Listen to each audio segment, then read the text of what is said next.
After 15 years of being in video production, I've created a system that could keep organized 2 and even a team of 100 people. And these rules coincide with the people on the field. People in the field mean people on set. But first, this video is really about file management. Whoever assumes responsibility of uploading footage assumes the responsibility of duplicating footage onto the backup hard drive and even onto the editor's hard drive of choice. If editor is not available to tell you what hard drive they want it on, then you're responsible for putting that footage on that hard drive, whatever you choose. The next thing is DIT workflow. This workflow is designed to have file naming conventions and file duplication coincide. Once someone gets files, and you'll see when you're using a Sony or a Canon, you'll see all these different kind of like factory names, C10459. The problem with having something like that is if you have 2 cameras, and let's say you're shooting a mansion or a real estate house or an interview even, like this one, you have 2 cameras, that camera might have C101, and this camera might also have C101. The problem with this is that once both those files go into Premiere, you'll have an issue when Premiere wants to reopen that project. It'll get confused between the 2 numbers and use the wrong clip. So then you'll open a project and see a completely different edit. To solve that, we follow the protocol.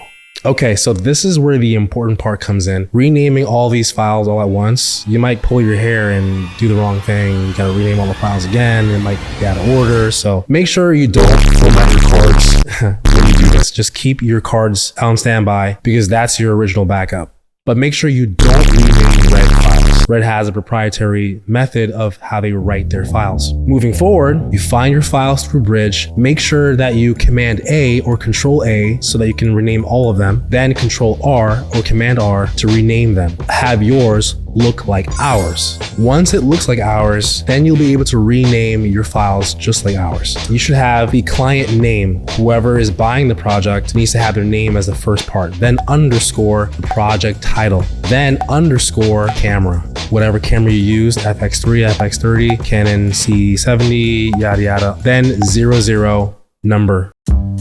File structure is how we put our music, footage, scratch data, miscellaneous data, graphical assets, and sound effects. Now, when it comes to the scratch, and just for people who don't know what scratch does and why we use it, scratch is for Premiere to dump files that it generates. When you're opening Premiere and you see those little WAV files on the audio, it needs somewhere to write it. And it writes it in the scratch files. You want to know where Control Z goes? It goes in the scratch file. You want to know where autosaves go? It goes in the scratch file. So that's a very important file. You lose that, you lose your past. I like to save even the exports in the scratch file. So put that in the scratch file. You can have a separate folder called exports or completed edits, which is also fine. But if you want to do the vanilla standard, putting it in scratch folder can never go wrong. That's going to conclude part 1 of the file management system. You can always use this for your own file management and tweak it the way you want. If you want to get 15% off all gear rental from our studio in Boynton, click the link below and sign up for our newsletters.